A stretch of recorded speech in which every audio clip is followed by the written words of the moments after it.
നമസ്കാരം. കാണാം നമുക്ക് ഇന്നത്തെ പ്രധാന നുണ. അല്ലാതെ ഹൈക്കോടതിയുടെ വിധി നേരത്തെ ഉള്ള കാര്യം ഞങ്ങൾ ചൂണ്ടിക്കാണിച്ചാണ്. ഒരാളുടെ അനുവാദം ഇല്ലാതെ അയാളുടെ വ്യക്തിപരമായ ഡാറ്റ ചോർത്താൻ പാടില്ല. ഇത് വ്യാപകമായി സർക്കാർ ജീവനക്കാരുടെ, അധ്യാപകരുടെ എല്ലാവരുടെയും ഡേറ്റ മുഖ്യമന്ത്രിയുടെ ഓഫീസിൽ ചോർത്തിയിരിക്കുകയാണ്. DA സന്ദേശത്തിൽ നിയമവിരുദ്ധതയില്ലെന്ന് ഹൈക്കോടതി. ക്ഷേമരാഷ്ട്രത്തിൽ നല്ല ഭരണനിർവഹണത്തിന്റെ ഭാഗം. ഡേറ്റ ചോർച്ച കേസ് ഹർജി ഹൈക്കോടതി തള്ളിയിരിക്കുകയാണ്. മുഖ്യമന്ത്രിയുടെ ഓഫീസ് സന്ദേശം അയച്ചതിൽ നിയമവിരുദ്ധത ഇല്ലെന്ന് ഹൈക്കോടതി. മുഖ്യമന്ത്രിയുടെ ഓഫീസിലെ ഉത്തരവാദികളായ ആളുകൾക്കെതിരായി കേസെടുത്ത് അന്വേഷിക്കണം. ഡാറ്റ ചോർത്തല് വലിയ കുറ്റകൃത്യമാണ്. മാത്രമല്ല അതിൽ സ്വകാര്യതയുടെ ലംഘനമില്ല എന്നാണ് ഹൈക്കോടതി കണ്ടെത്തുകയും ചെയ്യുന്നത്.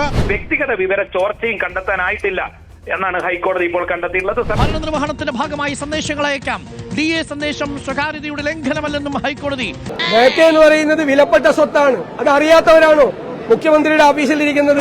വിവരങ്ങൾ അപ്പാടെ മുഖ്യമന്ത്രി ഓഫീസിനെ ചോർത്തി എന്നത് സംബന്ധിച്ച് മറ്റ് തെളിവുകളും ഈ ഹർജിക്കാർക്ക് ഹാജരാക്കാൻ കഴിഞ്ഞിട്ടില്ല. CPM നേതൃത്വത്തിനും മുഖ്യമന്ത്രിക്കും പങ്കുണ്ട് ഈ ഡാറ്റ ചോർച്ചയിൽ. ഇതിൽ രണ്ടിടത്തും പറയുന്നത് മികച്ച ഭരണനിർവഹണത്തിന്റെ ഭാഗമാണ് എന്നാണ്.